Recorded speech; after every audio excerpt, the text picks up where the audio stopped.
தானா? இப்போ இங்க மேல நான் ஏபிசிடி எழுதிருக்கேனா, இசட் முடிய எழுதிருக்கேன்.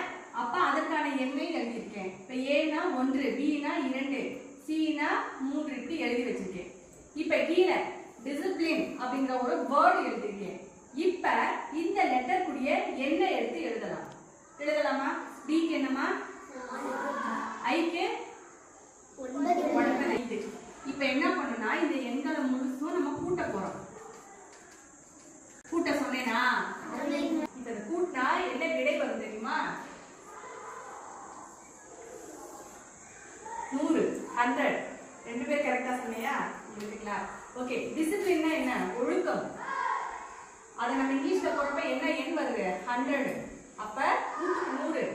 நம்ம ஒழுக்கம் வாழ்க்கையில எவ்வளவு முக்கியம் நிறைய சொல்லிட்டேன், நிறைய ஸ்டோரி சொல்லிட்டேன், நிறைய அட்வைஸ் சொல்லிட்டேன். பட் அந்த ஒழுக்கத்தை நீங்க